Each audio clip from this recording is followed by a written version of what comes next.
നിങ്ങളൊക്കെ ഇവിടുത്തെ തൊഴിലാളികളാണോ? തൊഴിലാളികളാണോ? എല്ലാവരും തൊഴിലാളികളാണ്. അതായത് ഇവിടുത്തെ ചേട്ടൻ ഇവിടുത്തെ തൊഴിലാളിയല്ലേ? എത്ര വർഷമാണ് ഇവിടെ ജോലി? കൺവീനറും കൂടിയാണ്. 53 വർഷമായി. 53 വർഷമായി. നമ്മൾ ഈ കല്ലുത്താൻ കടവിലേക്ക് മാർക്കറ്റ് മാറ്റിയാൽ നിങ്ങളുടെ ജോലി ഇല്ലാതാവും, എന്താ പറയുന്നത്? ജോലി ഉണ്ടാവില്ല. ഈ മേഖല പരന്നു കിടക്കുന്ന മേഖലയാണ്. എല്ലാ സാധനങ്ങളും ഇവിടെ കിട്ടുക. അത് മാത്രമേ വില കുറച്ചിട്ട് സാധനം ഇവിടെ കൊടുക്കുന്നത്. ആളുകൾ ഇവിടെ വരുള്ളൂ, നമ്മളെ പണി നഷ്ടപ്പെടും. അതുകൊണ്ട് തന്നെ ഞങ്ങൾ ഇവിടെ തന്നെ നിലനിൽക്കണം. എല്ലാ സംവിധാനം ഇവിടെ ഉണ്ട്. കല്ലുത്താൻ കടവിനെക്കാട്ടി കൂടുതൽ സൗകര്യം ഇവിടെ ഉണ്ട്. പിന്നെ ജയന്തി ബിൽഡിങ്ങും അതുപോലെ ഇന്ദിരാ ബിൽഡിങ്ങും പിന്നെ പച്ചക്കറി മാർക്കറ്റും അടക്കുന്ന 5-6 ഏക്കർ സ്ഥലമുണ്ട് ഇവിടെ. ഒരു വെറുതെ പറയാം 162 സെന്റ് ഏക്കർ മാത്രമേ ഉള്ളൂ. ഒരു വെറുതെ പറയാം. ഇവിടെ തന്നെ വേണമെങ്കിൽ പുതിയ മാർക്കറ്റ് നിർമ്മിക്കണം. ആധുനിക രീതിയിൽ നവീകരിച്ച് ഇവിടെ എല്ലാ സംവിധാനം ഉണ്ട്. അത് മാത്രമല്ല, അവിടെ പ്രൈവറ്റ് കമ്പനിക്കാണ് കൊടുക്കുന്നത്. ആ പ്രൈവറ്റ് കമ്പനി നിശ്ചയിക്കുന്ന രീതിയിലാണ്. ഇതും പ്രൈവറ്റ് കമ്പനിക്ക് കൊടുക്കണം എന്നുള്ള തീരുമാനമാണ് വരുന്നത്. അതുകൊണ്ട് ഞങ്ങളത് സമ്മതിക്കൂല. ഇവിടുത്തെ 15-25% ജനങ്ങൾക്ക് പോലും ജോലി സ്ഥിരീകരിക്കാൻ അവർക്ക് സാധിക്കില്ല. പിന്നെ ഇതുപോലെ തന്നെ ഒരുപാട് മാർക്കറ്റുകൾ അനാവശ്യമായിട്ട് കോടികൾ നഷ്ടപ്പെട്ടിട്ട് ഇവിടെ തിരക്കാണ്. അപ്പോൾ ഇത്തരം ആയിരക്കണക്കിന് ജനങ്ങളെ വയ്യാരിലേക്ക് വലിച്ചെറിഞ്ഞിട്ട് ഇതൊരു നേട്ടമായിട്ട് കാണാൻ സർക്കാരിന് കഴിയില്ലെന്നുള്ളതാണ് നമ്മളൊരു നിലപാട്. അത്രേ ഉള്ളൂ. അരുൺകുമാർ, ഇതാണ് തൊഴിലാളികളുടെയും വ്യാപാരികളുടെ നിലപാട്. കരിങ്കൊടി ഉയർത്തിക്കൊണ്ട് ചുമട്ട് തൊഴിലാളികളും ഇവിടെയുള്ള വ്യാപാരികളും മുദ്രാവാക്യം വിളിക്കുന്ന വലിയ രീതിയിലുള്ള പ്രതിഷേധമാണ് ഇവിടെ ഉയരുന്നത്. ഇവിടെ തന്നെ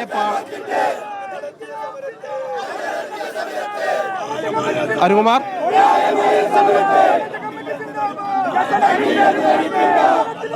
സിനോജ്, ഈ ഉദ്ഘാടന വേദിയുടെ തൊട്ടടുത്താണോ ഈ പ്രതിഷേധം ഇപ്പോൾ നടക്കുന്നത്? മറുഭാഗത്ത് CPM-ന്റെ നേതൃത്വത്തിലുള്ള വ്യാപാരി വ്യവസായ ഏകോപന സമിതിയുടെ ആളുകൾ മറുഭാഗത്തുണ്ട് താനും അല്ലേ ഉദ്ഘാടനം നടക്കുന്ന സ്ഥലത്ത്?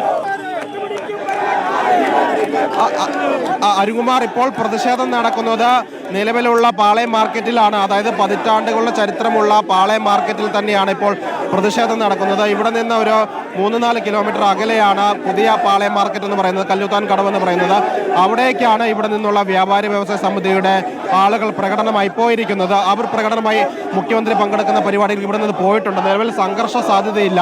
ഇവിടെയുള്ള വ്യാപാരികളും കച്ചവടക്കാരും ഒപ്പം തന്നെ ചുമട്ട് തൊഴിലാളികളും ചെറുകിട കച്ചവടക്കാരുമുണ്ട്, ഉന്തുവണ്ടിയുമായി ജീവിക്കുന്ന ആളുകൾ. അവരൊക്കെ തന്നെയാണ് ഇപ്പോൾ ഇവിടെ പ്രകടനം നടത്തുന്നത്. 100-ലധികം ആളുകളുണ്ട്. അതായത് ഈ പാളയം മാർക്കറ്റിലുള്ള ഭൂരിഭാഗം തൊഴിലാളികൾ ഇവിടെ ഉണ്ടെന്നാണ് കരുതുന്നത്. കാരണം അത്രയധികം വലിയ ആൾക്കൂട്ടം ഇവിടെ ഈ പാളയം മാർക്കറ്റിലുണ്ട്. ഇവർ പറയുന്നത് ഇവിടുത്തെ മാർക്കറ്റ് ഇവിടെ തന്നെ നിലനിർത്തിക്കൊണ്ട് നവീകരിക്കണം, ഇവിടെ തന്നെ പുതിയ മാർക്കറ്റ് നിർമ്മിക്കണമെന്നാണ് പറയുന്നത്. കാരണം കല്ലുത്താൻ കടവിലെ മാർക്കറ്റ് എന്ന് പറയുന്നത് BOT അടിസ്ഥാനത്തിൽ നിർമ്മിച്ച മാർക്കറ്റാണ്.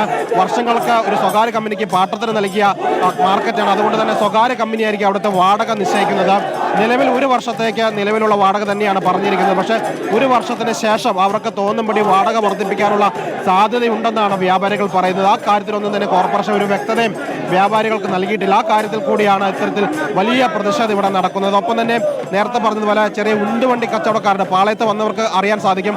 100 കണക്കിന് ചെറുകിട കച്ചവടക്കാർ ഈ തട്ടിൽ ഉണ്ടുവണ്ടിയിൽ കച്ചവടം നടത്തുന്ന ആളുകളുണ്ട്. അവർക്ക് അവിടേക്ക് പോയി കഴിഞ്ഞാൽ കച്ചവടം കിട്ടില്ല എന്നാണ് പരാതി. കാരണം ഇത് പാളയം ബസ് സ്റ്റാൻഡിനോട് ചേർന്നാണ് നിലവിലുള്ള മാർക്കറ്റ് ഉള്ളത്. അതുകൊണ്ട് തന്നെ ബസ് സ്റ്റാൻഡിൽ എത്തുന്ന സാധാരണ ആളുകൾ അവർ ജോലി കഴിഞ്ഞ് മടങ്ങി പോകുമ്പോൾ ഇവിടെ നിന്നാണ് പഴം, പച്ചക്കറി സാധനങ്ങൾ വീട്ടിലേക്ക് ചെറിയ പൈസയ്ക്ക് വാങ്ങിക്കൊണ്ട് പോകുന്നത്. പുറമേ നിന്ന് വാങ്ങുന്നതിനേക്കാൾ 4-5 രൂപ കിലോയ്ക്ക് വില കുറവ് പാളയം മാർക്കറ്റിൽ കിട്ടും. കാരണം ഹോൾസെയിൽ കടയിൽ നിന്ന് നേരിട്ട സാധനങ്ങൾ എടുത്തുകൊണ്ടാണ് ഇവിടെയുള്ള ചെറുകിട കച്ചവടക്കാർ ഈ വഴിയോര കച്ചവടം നടത്തുന്നത്. അത് നാട്ടുകാർക്കും ഉപകാരമാണ്.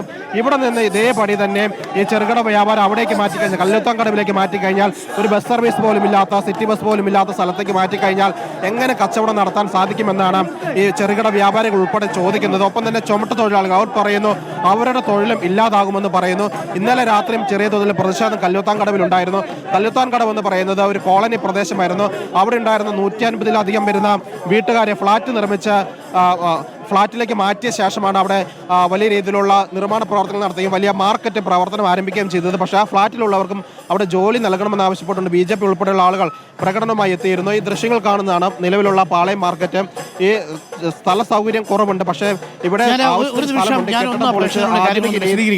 അതായത് ഇപ്പോൾ പ്രേക്ഷകർ കാണുന്നത്, ഒരു ഭാഗത്ത് പ്രേക്ഷകർ കാണുന്നത് പാളയത്ത് ചെറുകിട കച്ചവടക്കാരും തൊഴിലാളികളും ഈ മാർക്കറ്റ് ഇവിടെ നിന്ന് മാറ്റുന്നതിനെതിരെ ശക്തമായി പ്രതിഷേധിക്കുന്ന ദൃശ്യങ്ങളാണ്. വലതുഭാഗത്ത് പ്രേക്ഷകർ കാണുന്നത് CITUവും വ്യാപാരി വ്യവസായ ഏകോപന സമിതിയും CPMന്റെ നേതൃത്വത്തിലുള്ള വ്യാപാരി വ്യവസായ ഏകോപന സമിതി പുതിയ മാർക്കറ്റിലേക്ക് വലിയ സ്വാഗതത്തോടുകൂടി വലിയ ആഘോഷത്തോടുകൂടി പോകുന്നതാണ്. ഒരു ഭാഗത്ത് സ്വീകരിക്കുന്ന വ്യാപാരി വ്യവസായ ഏകോപന സമിതി, മറുഭാഗത്ത് പ്രതിഷേധിക്കുന്ന ചെറുകിട വ്യാപാരികൾ. അവരാണ് ഇപ്പോൾ രണ്ട് ദൃശ്യങ്ങളിൽ പ്രേക്ഷകർക്ക് കാണാൻ കഴിയും. ഒരിടത്ത് പ്രതിഷേധിച്ചുകൊണ്ട് ചെറുകിട കച്ചവടക്കാരും തൊഴിലാളികളും, മറുഭാഗത്ത് ഈ പുതിയ മാർക്കറ്റിനെ സ്വാഗതം ചെയ്തുകൊണ്ട് CITUവും ഒപ്പം തന്നെ വ്യാപാരി വ്യവസായ ഏകോപന സമിതി പ്രവർത്തകരുമാണ്. അല്പസമയത്തിനുള്ളിൽ മുഖ്യമന്ത്രി ഈ പുതിയ മാർക്കറ്റ് ഉദ്ഘാടനം ചെയ്യും. എല്ലാവിധ സൗകര്യങ്ങളോടും കൂടി നിർമ്മിച്ചിരിക്കുന്ന പുതിയ മാർക്കറ്റിലേക്ക് എത്തിയാൽ തങ്ങളുടെ തൊഴിലവസരങ്ങൾ നഷ്ടപ്പെടും, കച്ചവടം കുറയും എന്നുള്ളതാണ് ചെറുകിട കച്ചവടക്കാരും തൊഴിലാളികളും ഈ പുതിയ മാർക്കറ്റിനെ എതിർക്കാനുള്ള കാരണം. എന്നാൽ പുതിയ മാർക്കറ്റിൽ എല്ലാവിധ സൗകര്യങ്ങളും ഉണ്ട് എന്നുള്ളത് കൊണ്ടാണ് വ്യാപാരി വ്യവസായ ഏകോപന സമിതിയും CITUവും അതിനെ ഇപ്പോൾ പ്രോത്സാഹിപ്പിക്കുന്നതും ആ ഉദ്ഘാടനത്തിന് വേണ്ടി ഇപ്പോൾ കോർപ്പറേഷൻ തയ്യാറാകുന്നതും. ഇപ്പോഴും പ്രതിഷേധം തുടരുകയാണ്. സിനോജ്, ഇതാണിപ്പോൾ നമുക്ക് മനസ്സിലാകുന്ന കാര്യം. അനുകൂലിക്കുന്നവരിൽ ആരൊക്കെയുണ്ട്, എതിർക്കുന്നവരിൽ ആരൊക്കെയുണ്ട് സിനോജ്? അരുകുമാർ, ചെറിയൊരു തിരുത്തുണ്ട്. വ്യാപാര വ്യവസായ സമിതിയാണ് ഈ പുതിയ മാർക്കറ്റിന് പിന്തുണ നൽകുന്നത്.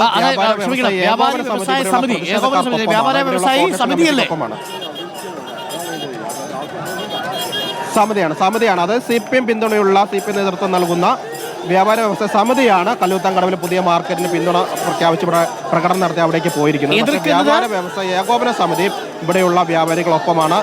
അതായത് വ്യാപാരി വ്യവസായ ഏകോപന സമിതി നിലവിലുള്ള ചെറുകിട കച്ചവടക്കാർക്കും തൊഴിലാളികൾക്കും ഒപ്പമാണ്. എന്നാൽ വ്യാപാരി വ്യവസായി സമിതി, CPMന്റെ നേതൃത്വ സമിതി പുതിയ മാർക്കറ്റിലേക്ക് മാറാൻ വേണ്ടിയിട്ട് CITU പ്രവർത്തകരുമുണ്ട്. ഇവരെല്ലാവരും ആഘോഷപൂർവ്വം ചെണ്ടമേളങ്ങളും ഒക്കെ ആയിട്ട് നൃത്യങ്ങളും ഒക്കെ ആയിട്ടാണ് പോകുന്നത്. ഒരു ഭാഗത്ത് ആഘോഷം, ഒരു ഭാഗത്ത് പ്രതിഷേധം.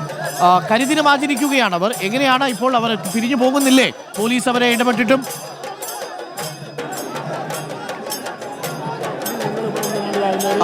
അരുകുമാർ, അതായത് പോലീസ് ഇവിടെ നിന്ന് മാറിയിട്ടുണ്ട്. ഇവിടെയുള്ള വ്യാപാരികളും ആളുകളൊക്കെ തന്നെ പ്രതിഷേധിക്കുകയാണ്. ഇതുണ്ടോ, ഇതുപോലെ കറുത്ത മാസ്ക് ഒക്കെ ധരിച്ചുകൊണ്ട് ആളുകൾ പ്രതിഷേധിക്കുമാണ്. മനുഷ്യച്ചങ്ങല തീർത്ത് പ്രതിഷേധിക്കുമെന്ന് അറിയിച്ചിരുന്നു. അതായത് ആ സമയത്താണ് വ്യാപാര വ്യവസായ സമിതിയുടെ ആളുകൾ ചണ്ടമേളങ്ങളുമായി മുന്നോട്ട് നീങ്ങിയത്. പക്ഷേ പോലീസ് ഇടപെട്ട് ഒരു സംഘർഷത്തിലേക്ക് കാര്യങ്ങൾ പോകാതെ നിയന്ത്രിച്ചിരുന്നു. കരിങ്കൊടിയൊക്കെ തന്നെ പിടിച്ചുകൊണ്ട് കറുത്ത ഷർട്ട് ഇട്ടുകൊണ്ട് ആളുകൾ പ്രതിഷേധിക്കുകയാണ്. കാരണം നേരത്തെ സംസാരിച്ച ചേട്ടനക്ക് 63 വർഷമായിട്ട് ഇവിടെ ജോലി ചെയ്യുന്ന ആളുകൾ, അങ്ങനെ പതിറ്റാണ്ട്. ചേട്ടൻ എത്ര വർഷം ജോലി ചെയ്യുന്നു? ഞാൻ 35 വർഷമായിട്ട്. 35 വർഷം. ഈ യൗവനകാലൊക്കെ ഇതിൽ തന്നെയാണ് വർക്ക് ചെയ്തത്. കല്ലൂത്താൻകടവിലേക്ക് പോയി കഴിഞ്ഞാൽ നിങ്ങൾക്ക് ജോലി നഷ്ടമാകുമെന്നാണ്, കുറയുമെന്നാണ് ആശങ്കപ്പെടും. ഞങ്ങളെ ജോലി നഷ്ടപ്പെടുന്നത് മാത്രമല്ല, ഇത് സ്വകാര്യ വ്യക്തികൾക്കാണ്. കോർപ്പറേഷനല്ല ഇതെടുത്ത്, സ്വകാര്യ വ്യക്തികൾക്ക് 10-40 കൊല്ലം തീരെ എഴുതി കൊടുക്കുക. ഇവിടെ തൊഴിലാളികളെ പ്രശ്നങ്ങൾ അന്വേഷിക്കാതെ, മുതലാളിമാരോട് സംസാരിക്കാതെ, ഇവർക്ക് ബദൽ സംഘടനയൊന്നും കാണിക്കാതെ ഒരു സ്വകാര്യ വ്യക്തികൾക്ക് കൊടുക്കുക. എത്ര ആയിരക്കണക്കിന് തൊഴിലാളികളെ പ്രശ്നങ്ങളാണിത്. ചുമട്ട് തൊഴിലാളികളാണോ? എത്ര വർഷമായിട്ട് ഞാൻ പറയുന്നത് ഇതേ തൊഴിൽ തന്നെ അവിടെ കിട്ടില്ല നിങ്ങൾക്ക്? ഞങ്ങൾക്കൊരു ഉറപ്പില്ല, കിട്ടുന്നൊരു ഉറപ്പില്ല. നമ്മളോട് ചർച്ചയ്ക്കൊന്നും വിളിച്ചിട്ടില്ല, നമുക്കൊരു ഉറപ്പും തന്നിട്ടില്ല. അതായത് ഇവിടെ ഉള്ളതിനെക്കാട്ടും കടമുറികളൊക്കെ തന്നെ അവിടെ ഉണ്ട്. അപ്പോൾ തൊഴിൽ കൂടുതലല്ലേ ചെയ്യും? കടമുറികൾ കണ്ടിക്കണോ? മൊബൈൽ ഷോപ്പ് നടത്താൻ പറ്റിയ കടമുറി, വലുതും ചെറുതുമായിട്ട് മുറികളുണ്ട്. ഫ്രണ്ട് ചേട്ടാ, ഓവുചാലിന്റെ മുകളിൽ റൂം ഞാൻ പോയി കണ്ടതാ. ഓവുചാലിന്റെ മുകളിൽ ഡ്രൈനേജ് ഇട്ടിട്ട് അതിന്റെ മുകളിൽ 4 കാലുമ്മൽ വെച്ചിട്ടാണ് റൂം ഉണ്ടാക്കിയത്. കൊലക്കാർക്ക് പാളത്തിലുള്ള വാഴക്കൊല അരുകുമാർ, അത് സത്യമാണ്. അതായത് വാഴക്കൊല വിൽപ്പന നടത്താൻ വേണ്ടി ഉണ്ടാക്കിയ കടമുറികൾ എന്ന് പറയുന്നത് കല്ലൂത്താൻകടവിലെ ഫ്ളാറ്റുകൾ ഉൾപ്പെടെ മലിനജലം പോകുന്ന ഓവുചാലിന് മുകളിലാണ്. ഇന്നലെ പരാതി പറഞ്ഞപ്പോൾ ഞാനും അവിടെ പോയി നോക്കിയിരുന്നു. ചെറിയ ചെറിയ കടമുറികൾ അവിടെ നിർമ്മിച്ചിട്ടുണ്ട്.